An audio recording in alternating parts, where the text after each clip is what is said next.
Enquanto isso, na sala de justiça. A filosofia não é teoria, mas é uma atividade. Usei então para esta reflexão sobre democracia o livro chamado Toda a História, do professor José Arruda, o dicionário básico de filosofia, muito conhecido pelos professores de filosofia, o Wilton Japiaçu, o autor, né, Danilo Marcondes.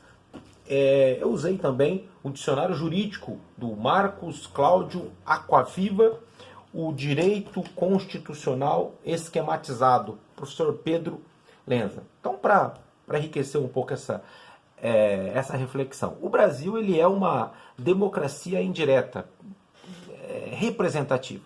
Consiste no quê? Na escolha da população por meio de eleições periódicas.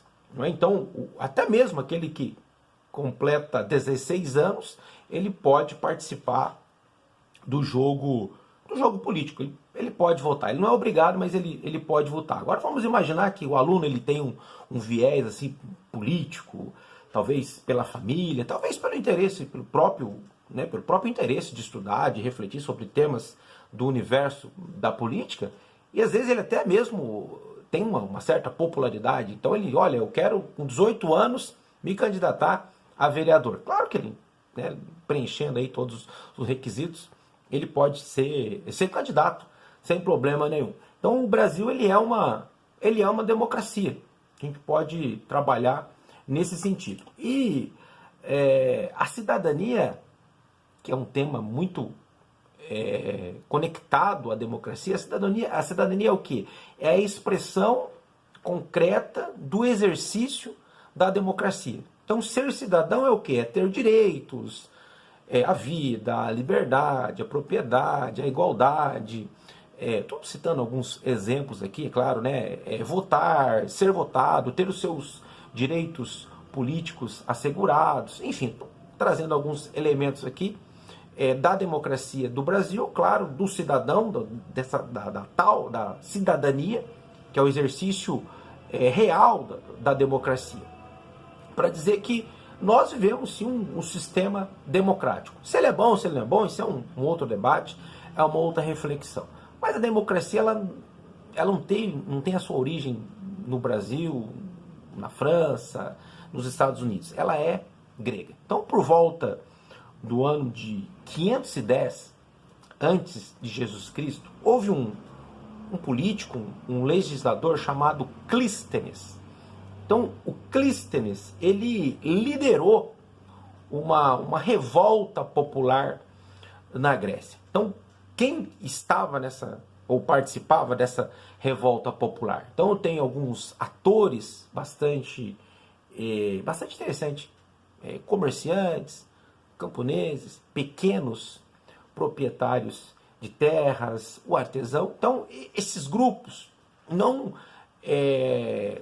estando contente com o sistema político grego, de modo muito especial de Atenas, né, o ateniense, o Clístenes, então ele lidera essa revolta.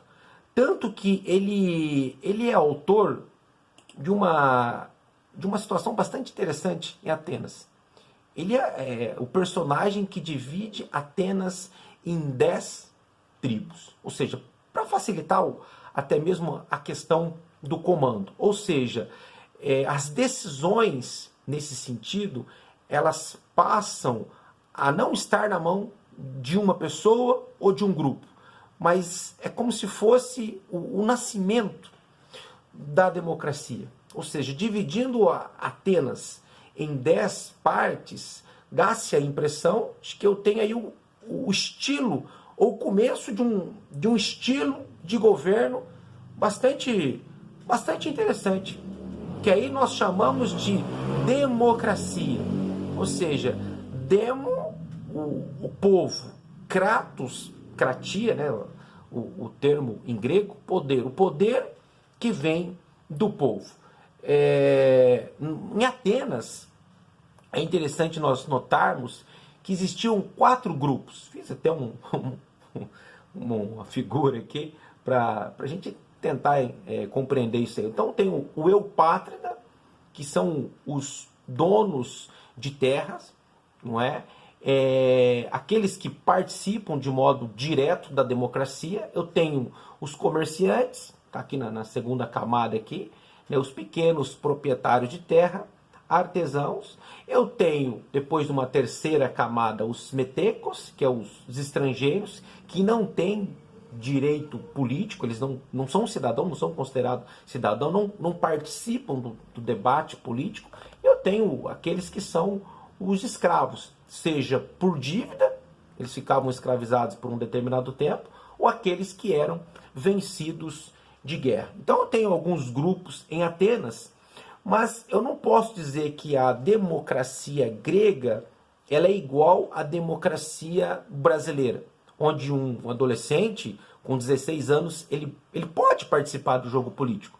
Até porque quem era cidadão na Grécia, eu estou falando aqui de Atenas, né? Estou usando o exemplo de Atenas, levando em conta que Atenas é uma cidade-estado, então ela tem total autonomia para governar, para administrar, ter o seu próprio exército, o seu próprio sistema econômico, que nem todos participavam do debate político na ágora, né, na eclesia, na assembleia, num local específico onde cidadãos que tinham que preencher alguns requisitos poderiam falar, né, tanto que o Clístenes, a gente pode dizer com muita propriedade que ele é o autor da isonomia, ou seja, é aqueles que têm direito de falar na assembleia. Então, quem era o cidadão ateniense? Aquele que poderia diretamente participar do debate político. Homem genuinamente grego, né? Então, o genuinamente aqui é, né, de pai e de mãe ateniense. Claro, né? Grego. Mais de 18, né? Claro, né? Livre. Então, esses eram considerados o cidadão que participava do debate político em Atenas. Então, mulheres, escravos, os estrangeiros, eles não participavam do debate político. Eu fazendo essa reflexão na sala de aula, um aluno me perguntou: professor, mas e se fosse um comerciante rico, mas não fosse grego, ele participaria do debate político pelo seu status econômico? Eu acredito que não, né? Ele tem lá o seu comércio, ele é um estrangeiro, mas ele não participa do debate político.